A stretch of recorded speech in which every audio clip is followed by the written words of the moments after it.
The wagon wheels creaked their final revolution as Sarah Bennett stepped down onto the hard-packed earth at the edge of Carson Valley, Nevada territory, knowing she would never be allowed to return to the only home she had ever known. The sun beat mercilessly overhead on this scorching August afternoon in 1876, and Sarah pressed one trembling hand against her swollen belly while clutching a worn carpetbag with the other. Behind her, the wagon that had carried her to exile rattled away without ceremony, driven by her own father, who had not spoken a single word during the entire journey from their settlement.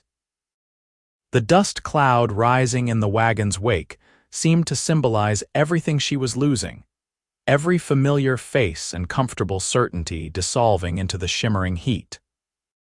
Sarah was 20 years old, unmarried, and 6 months pregnant, which made her an abomination in the eyes of Reverend Hutchins and the tight-knit community that had raised her. The man who had gotten her with child, a traveling merchant named Thomas Webb, had promised marriage before disappearing eastward the moment she told him about the baby. Her mother had wept for 3 days straight before her father made his pronouncement at the dinner table, his weathered face harder than the granite mountains surrounding their valley. "You have brought shame upon this family," he had said, his voice devoid of emotion. "The community has voted. You must leave." Now Sarah stood alone on the outskirts of Carson Valley, a growing frontier town where miners, ranchers, and drifters congregated in roughly equal numbers. She had $43 sewn into the lining of her dress, the sum total of her grandmother's inheritance that her mother had secretly pressed into her hands the night before departure. It would not last long. The town sprawled before her in the distance, a collection of wooden buildings and canvas tents arranged along a main thoroughfare that the locals optimistically called Commerce Street.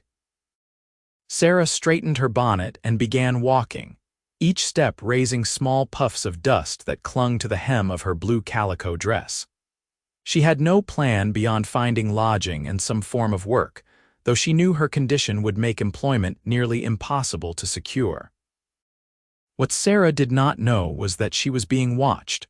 Cole Matheson sat astride his bay gelding on a low rise about 200 yards distant, his dark eyes fixed on the solitary figure making her way toward town. He had been checking fence lines on the eastern boundary of his ranch when he spotted the wagon, observed the brief stop, and witnessed the woman being deposited like unwanted cargo at the roadside.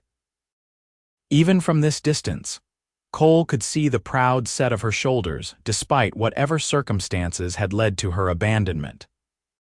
At 26 years old, Cole had built his ranch from nothing over the past 5 years, starting with 100 head of cattle and expanding through relentless work and careful management.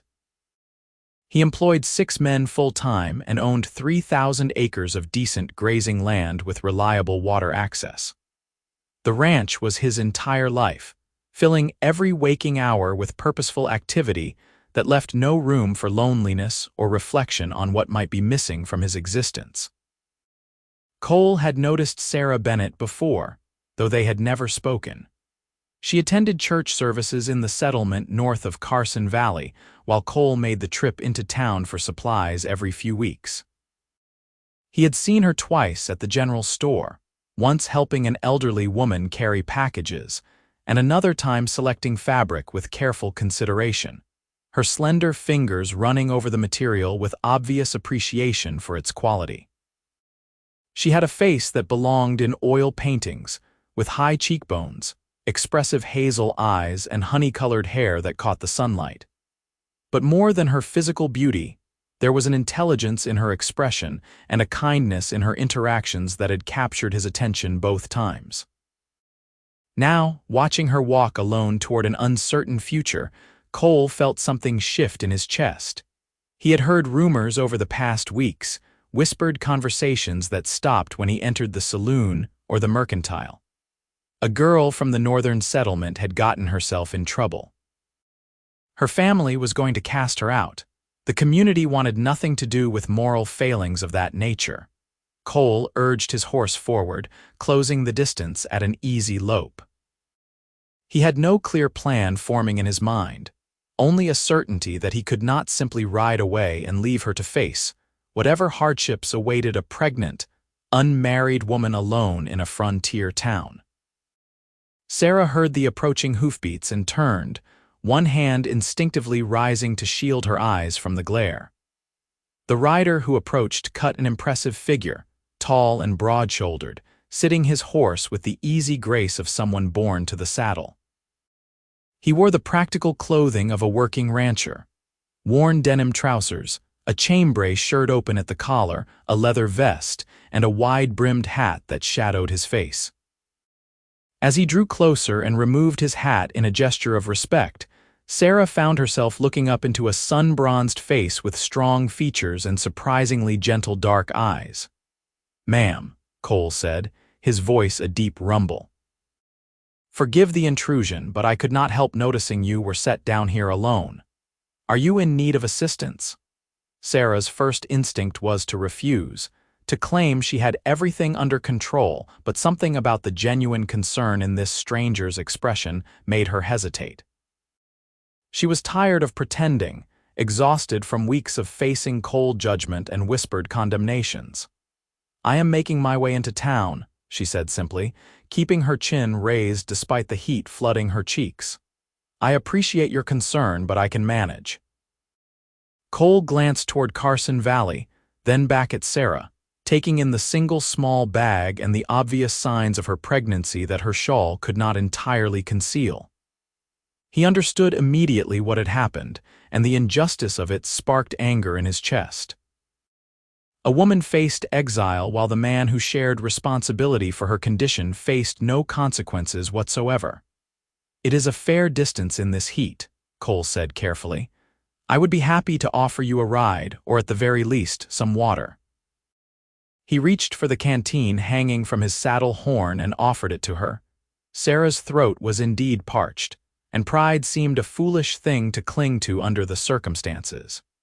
She accepted the canteen with a murmured thanks and took several grateful swallows of the lukewarm water.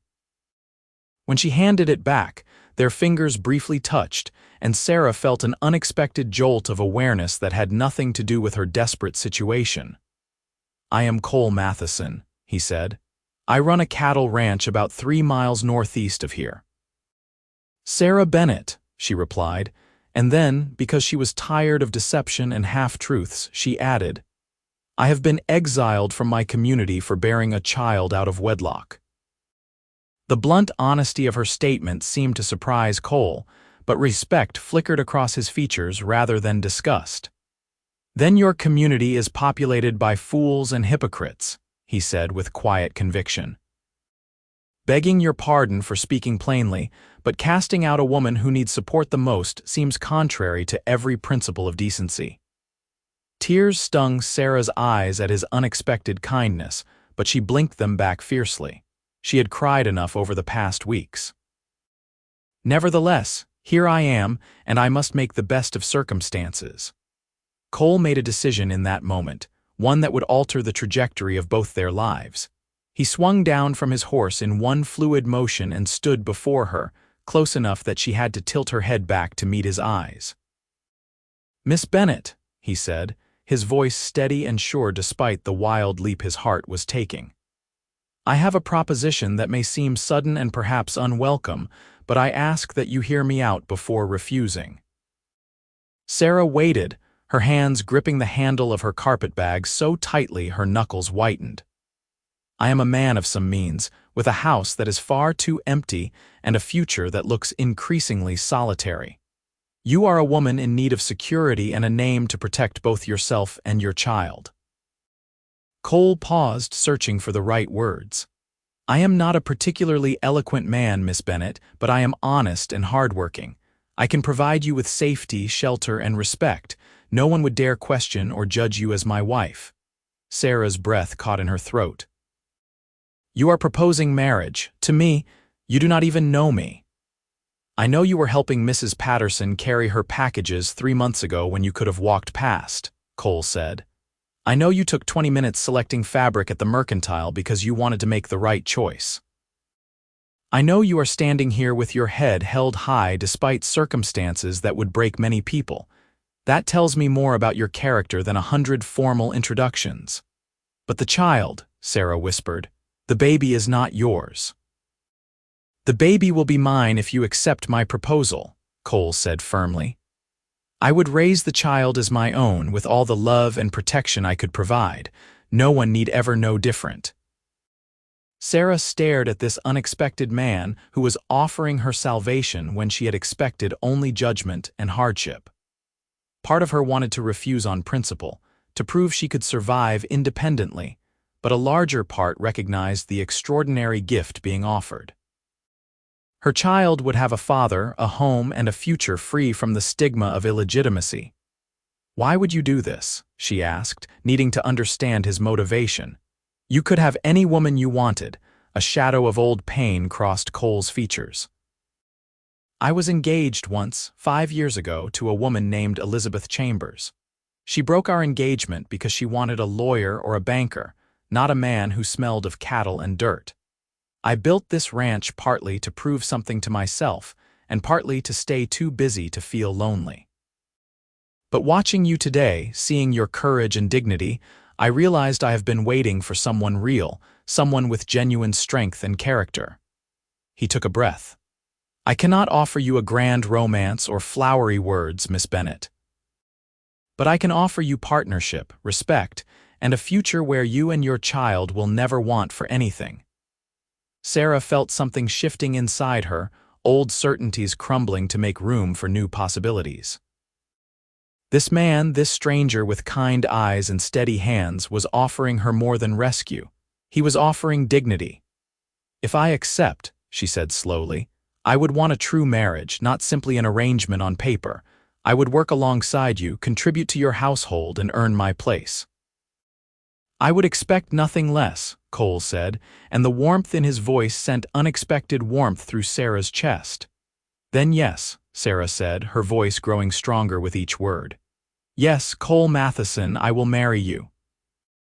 Cole's face transformed with a smile that made him devastatingly handsome, and he carefully took Sarah's carpetbag from her hands.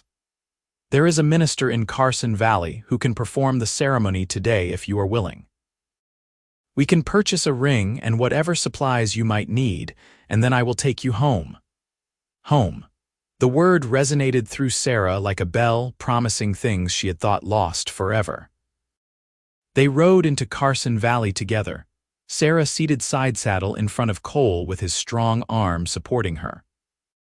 The physical closeness felt both strange and comforting, and Sarah found herself acutely aware of the steady beat of his heart against her shoulder, and the warm, clean scent of him that mixed leather and sage, and something indefinably masculine. The town was busy with afternoon activity when they arrived. Miners streaming in from claims in the nearby hills, ranch hands completing errands, and respectable families going about their business. Cole guided his horse directly to the general store, where he helped Sarah dismount with gentle care, before tying his gelding to the hitching rail. Inside the mercantile, the proprietor's wife, Mrs. Henderson, looked up from her accounting ledger with professional interest that shifted to obvious surprise when she recognized Sarah. News traveled quickly in frontier communities, and Sarah saw judgment beginning to form on the older woman's face. Mrs. Henderson, Cole said, his voice carrying quiet authority. I would like to introduce my fiancée, Miss Sarah Bennett. We are to be married this afternoon and require a ring. The announcement had its intended effect. Mrs.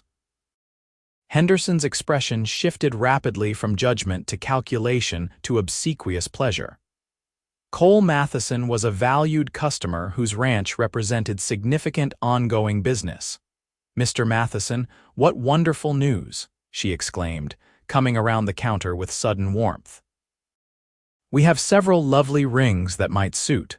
Miss Bennett, you must tell me what style appeals to you.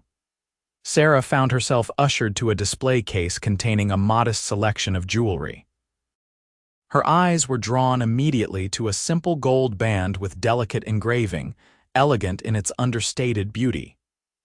Cole noticed her interest and asked Mrs. Henderson to retrieve it from the case. When he slipped the ring onto Sarah's finger, it fit perfectly, as though it had been made for her hand. Cole did not release her hand immediately, and Sarah found herself looking up into his eyes, seeing warmth and something deeper that made her pulse quicken. "It is beautiful," she said softly.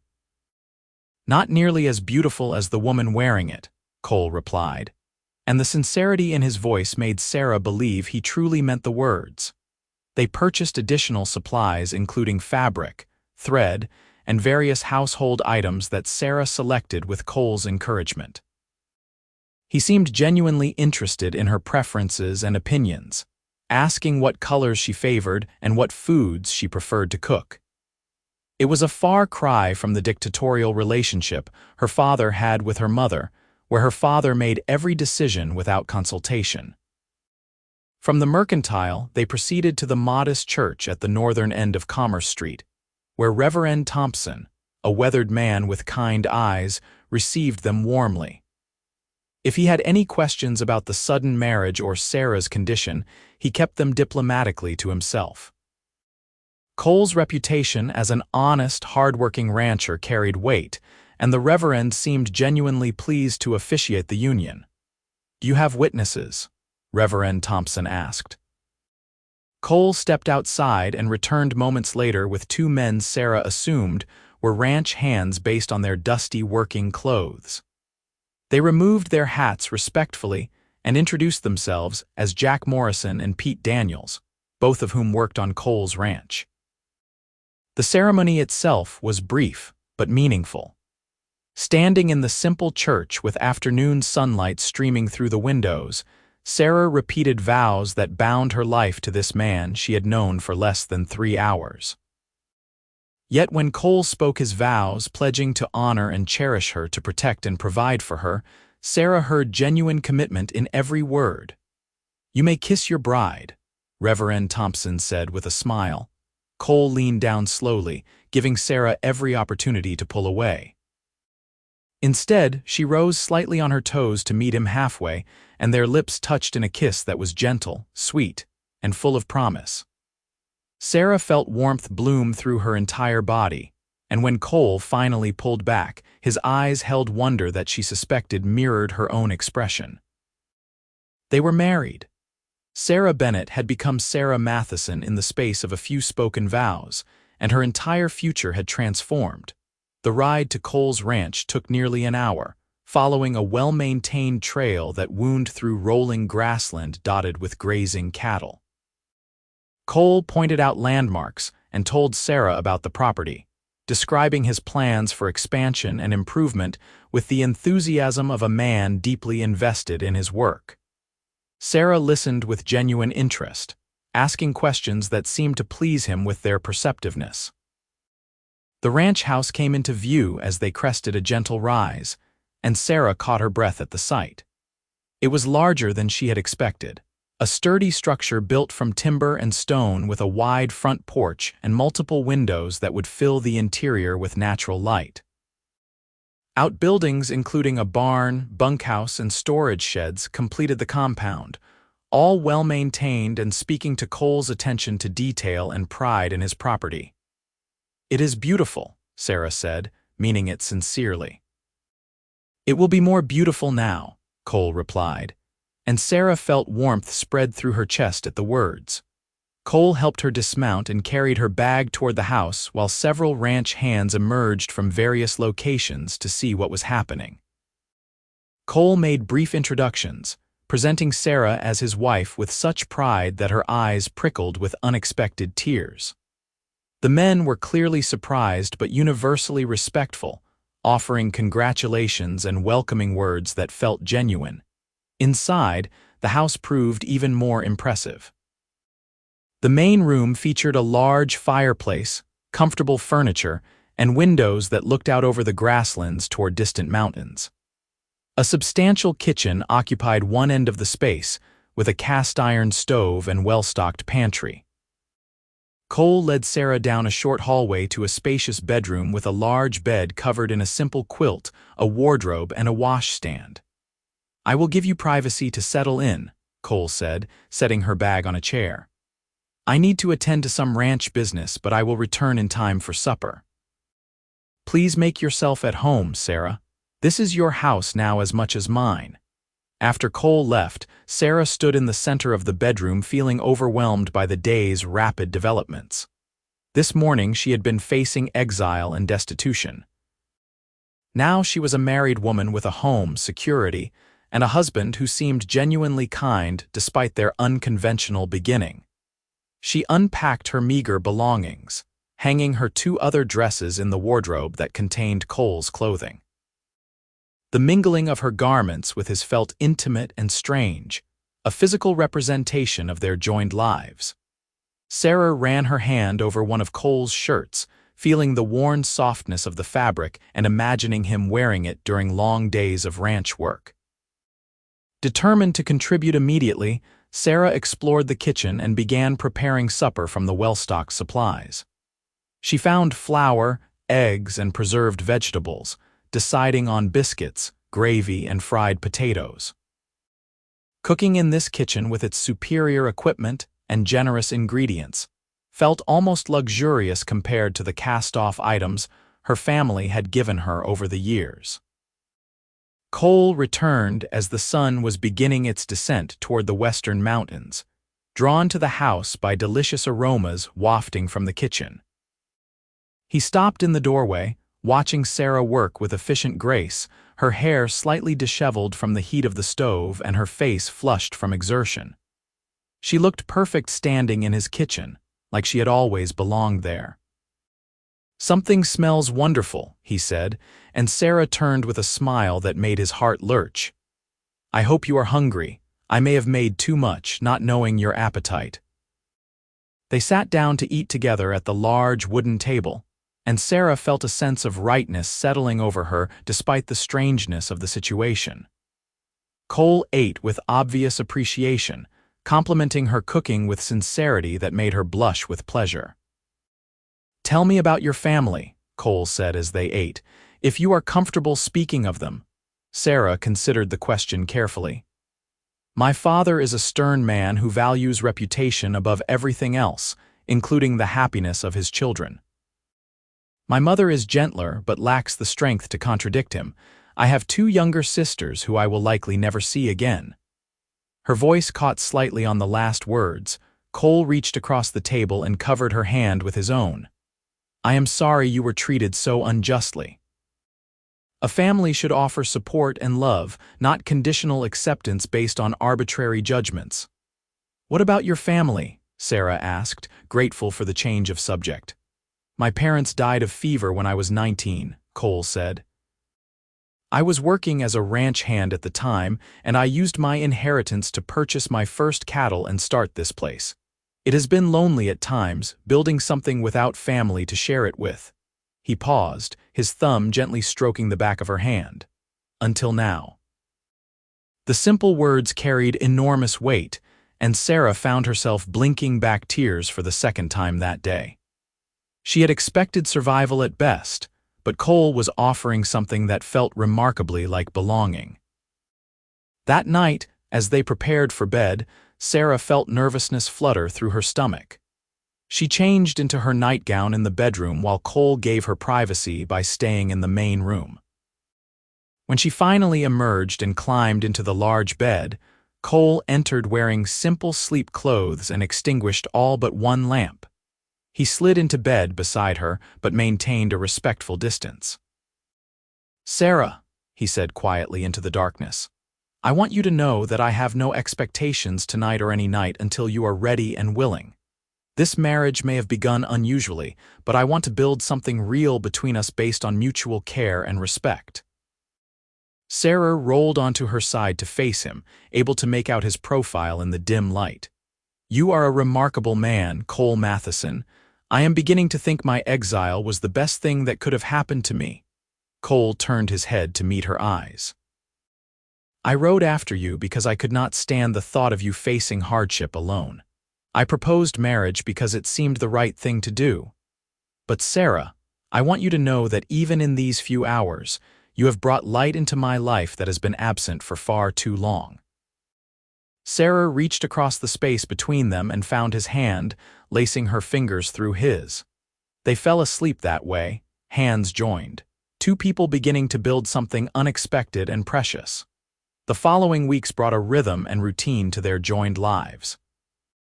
Sarah threw herself into managing the household, transforming the functional but sparse interior into a genuine home. She sewed curtains from the fabric they had purchased, adding warmth and color to the windows.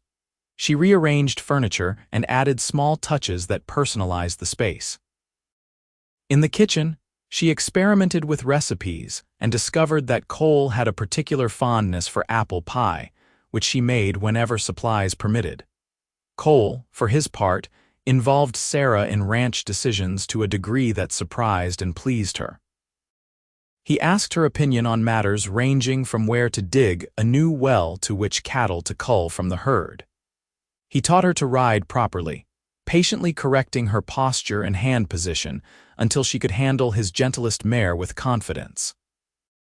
In the evenings, they sat together on the front porch, watching the sun paint the mountains in shades of gold and crimson while discussing their day or simply enjoying companionable silence.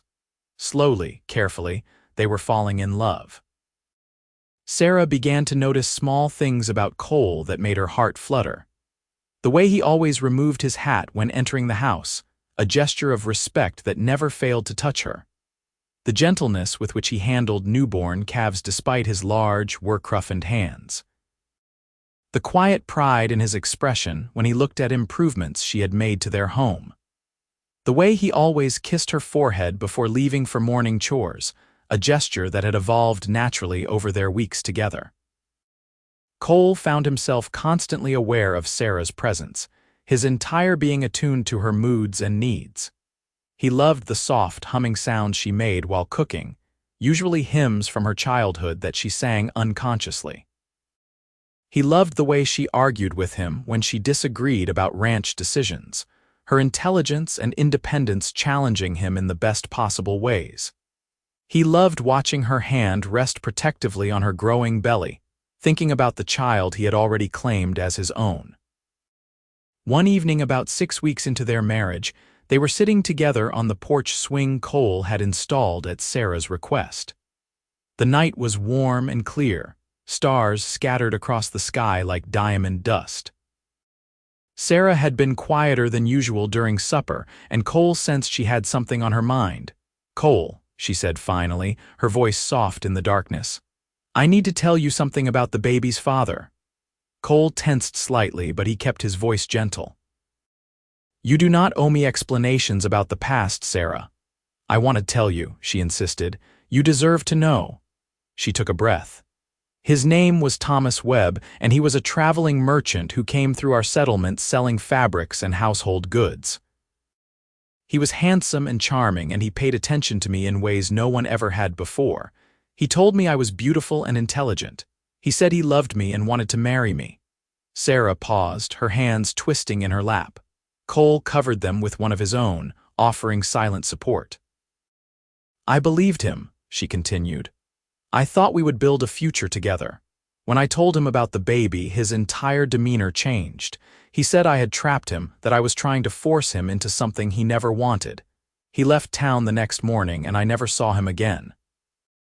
Anger burned hot in Cole's chest, but he kept it from his voice. "He was a coward and a liar who did not deserve you." "I felt so stupid," Sarah whispered. "So used and foolish." Cole shifted on the swing and gently turned Sarah to face him, his hands cupping her face so she had to meet his eyes. "You were a woman who believed in love and trust, which are virtues, not weaknesses. The failing was entirely his, not yours. Do you understand me, Sarah?" Tears spilled down her cheeks, and Cole gently wiped them away with his thumbs. "Every time I look at you, I am grateful that Thomas Webb was a fool. His loss gave me the greatest gift of my life."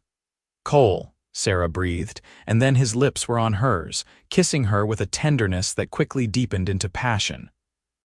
Sarah responded instinctively, her arms winding around his neck as she poured weeks of growing affection and desire into the kiss.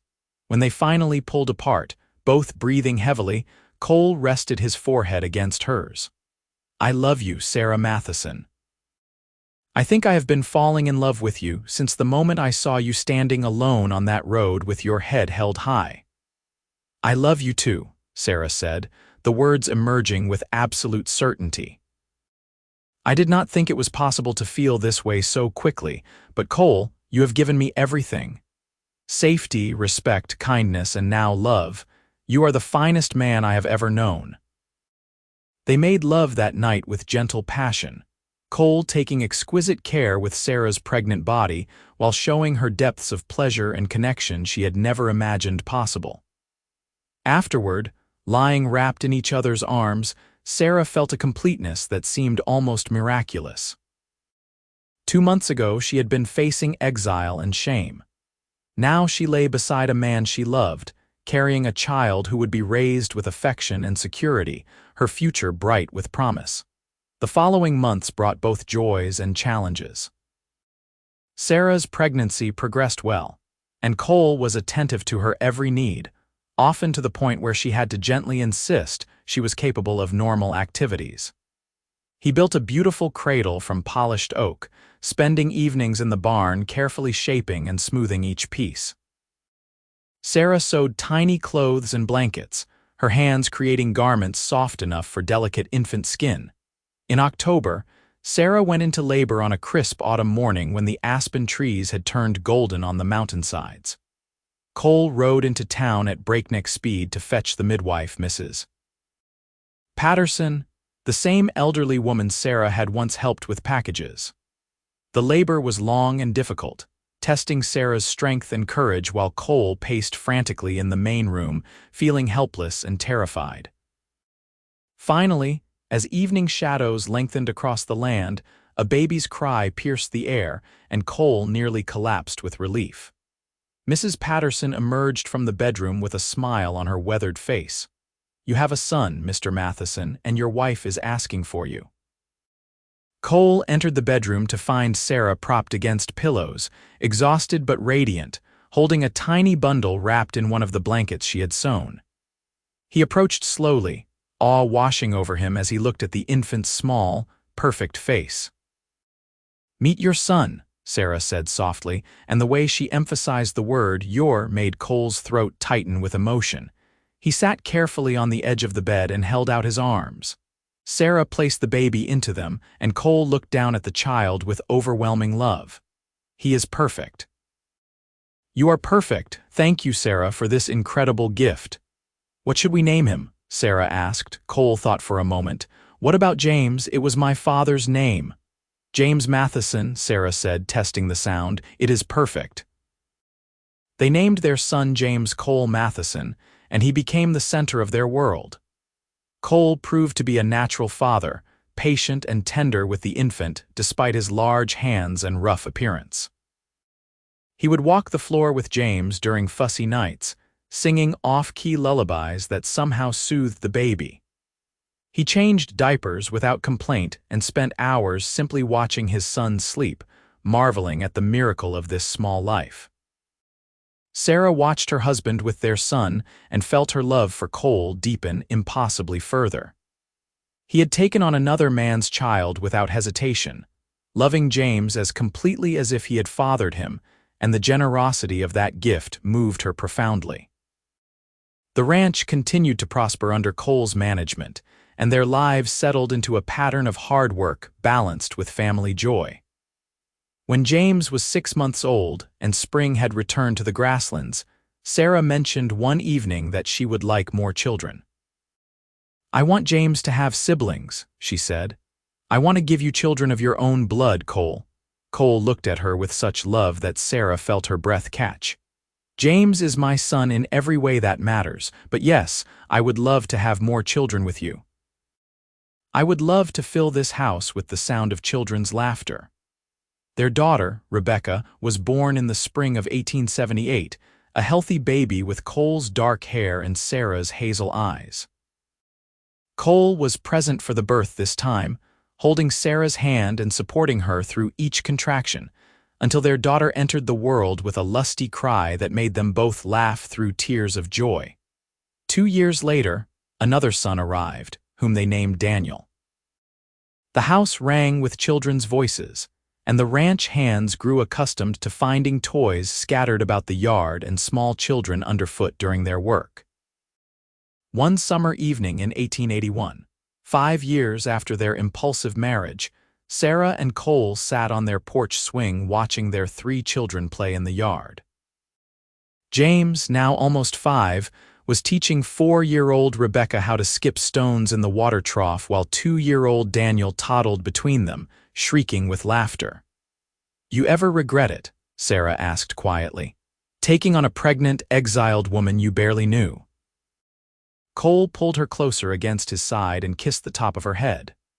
"Riding after you and proposing marriage was the best decision I ever made. You have given me a family, Sarah. You have filled my life with love and purpose and joy. If I could go back to that day, I would not change a single thing." "I love you, Cole Matheson," Sarah said, tilting her face up for a kiss. "You saved me that day on the road, but more than that, you gave me a life beyond anything I could have imagined. You took my shame and transformed it into dignity. You took my exile and made it into homecoming." "We saved each other," Cole said firmly. "You brought light and warmth into a life that had become nothing but work and solitude. You made this house into a home, Sarah, and you made me into a man I am proud to be." They kissed as the sun set behind the mountains, their children's laughter providing a joyful soundtrack to the moment. Sarah thought back to that desperate, terrifying day when she had stood alone at the edge of Carson Valley, not knowing how she would survive. She thought about the cowboy who had ridden after her, offering marriage and salvation when she had expected only judgment and hardship. Their love story had not begun with romance or courtship, but with an act of courage and compassion that had blossomed into something rare and precious. Cole had seen past her circumstances to the woman beneath, offering respect and partnership that had gradually deepened into profound love. Sarah had brought joy and purpose to a lonely man's life, transforming a house into a home filled with laughter and affection. As years continued to pass, their family grew to include 2 more children, twin girls they named Emma and Grace, born in 1883. The ranch expanded and prospered, becoming one of the most successful operations in the territory. Cole eventually took on a partner to help manage the growing enterprise, allowing him more time to spend with his family. Sarah became known throughout Carson Valley for her kindness and generosity, often helping other women facing difficult circumstances. She never forgot the desperate fear of her own exile, and she made certain that no woman in their community faced judgment or abandonment for situations beyond her control. With Cole's full support, she established a small fund to help unwed mothers, providing them with resources and opportunities that she had only received through extraordinary luck. James grew into a fine young man who eventually took over management of the ranch, working alongside his father with pride and dedication. He never learned the truth about his parentage, and it did not matter. Cole was his father in every way that counted, and the bond between them was unshakable. Rebecca became a teacher, establishing the first school in Carson Valley and educating children throughout the region. Daniel followed his interest in medicine, eventually becoming a doctor who served the growing community with skill and compassion. Emma and Grace, the spirited twins, opened a successful mercantile that became the heart of the town's commercial district. Through all the years and changes, Cole and Sarah remained devoted partners and passionate lovers. They faced hardships together, including a harsh winter that killed a quarter of their herd and a prairie fire that came dangerously close to their home. They celebrated triumphs together, from the birth of each grandchild to the completion of a new barn that took 2 years to build properly. On their 25th wedding anniversary in 1901, their children surprised them with a party that brought together friends and neighbors from throughout the territory. Standing in the house that had been expanded twice to accommodate their growing family, surrounded by children and grandchildren, Sarah felt overwhelmed with gratitude for the life she had built.